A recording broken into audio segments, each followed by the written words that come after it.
بسم اللہ الرحمن الرحیم۔ معزز خواتین حضرات، السلام علیکم ورحمۃ اللہ وبرکاتہ۔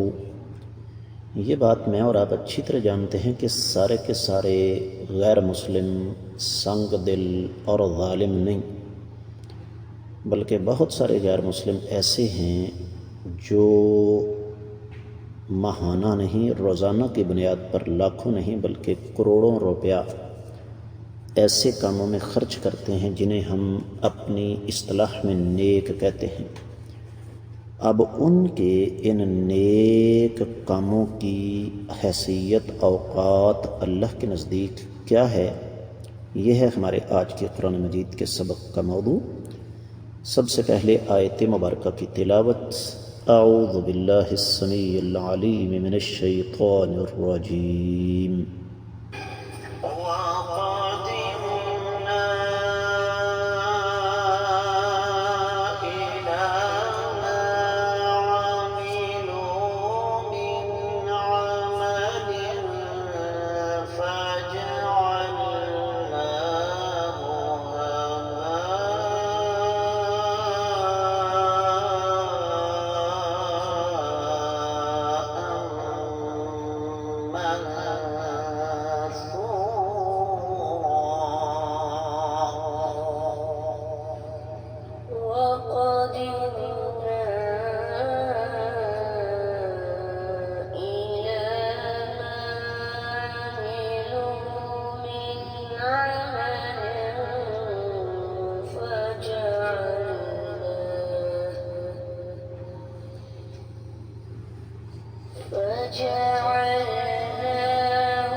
معزز خواتین و حضرات، اللہ ملک العلام رب الجلال والاکرام کی پاکیزہ کتاب قرآن مجید 19واں پارہ سورۃ الفرقان، آیت مبارکہ ہے 23۔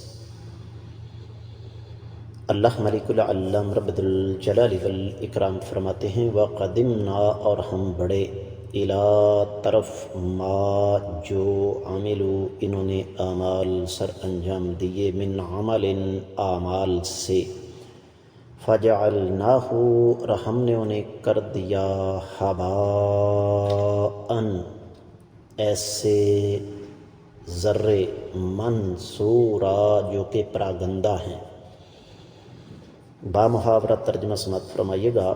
اور انہوں نے جو اعمال سر انجام دیے، ہم نے ان کی طرف بڑھ کر انہیں پراگندہ ذروں کی طرح کر دیا۔ امام ابن کثیر رحمہ اللہ اس آیت مبارکہ کی تفسیر کا آغاز ان الفاظ سے کرتے ہیں کہ قیامت والے دن جب اللہ تعالیٰ اپنے بندوں کا محاسبہ کریں گے، نیکی اور برائی کو سامنے لائیں گے، تو ساتھ ہی اللہ نے بتا دیا کہ جن اعمال کو یہ کفار مشرکین اپنی نجات کا ذریعہ سمجھے ہوئے تھے، وہ بیکار ہو جائیں گے، عقارت اور غارت ہو جائیں گے۔ اس کی وجہ دو ہیں، یا تو ان کی بنیاد اخلاص اور توحید نہیں تھی، یا پھر ان اعمال کو سنت کے مطابق سر انجام نہیں دیا گیا، اور ان دونوں میں سے کوئی ایک شرط بھی نہ پائی جائے تو اللہ کے نزدیک وہ عمل قابل قبول نہیں ہے۔ اس لیے کفار کے نیک اعمال مردود ہیں۔ اللہ فرماتے ہیں، ہم قیامت والے دن ان کے اعمال کو بکھرے ہوئے ذروں کی طرح کر دیں گے۔ سورج کی شعاعیں اگر کسی سوراخ سے آ رہی ہوں تو ذرے نظر آتے ہیں، انہیں کوئی پکڑنا چاہے تو پکڑ نہیں سکتا۔ بالکل ایسے ذروں کی طرح ان کے اعمال کا حال ہوگا۔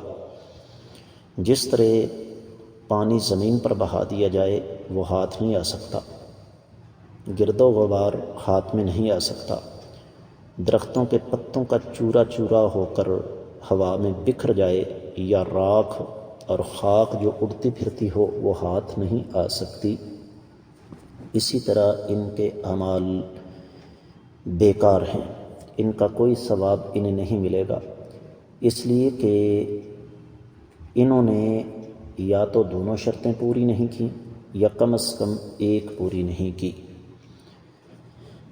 یہی وجہ ہے کہ امام صاحب آگے جا کر فرماتے ہیں جب یہ عالم یا عادل حاکم حقیقی کے سامنے پیش ہوں گے، اللہ کے سامنے پیش ہوں گے تو خالی دامن ہوں گے، اس لیے کہ رب کائنات نے ان کے اعمال کو ردی اور ہاتھ نہ لگنے والی چیز کے ساتھ تشبیہ دی ہے، اور یہ مضمون پیچھے گزر چکا ہے۔ سورہ ابراہیم کی 18ویں آیت مبارکہ امام ابن کثیر رحمۃ اللہ علیہ لے کر آئے، فرمایا مثل الذین کفروا بربہم اعمالہم کرماد اشتدت بہ الریح فی یوم عاصف لا یقدرون مما کسبوا علی شیء ذلک هو الضلال البعید۔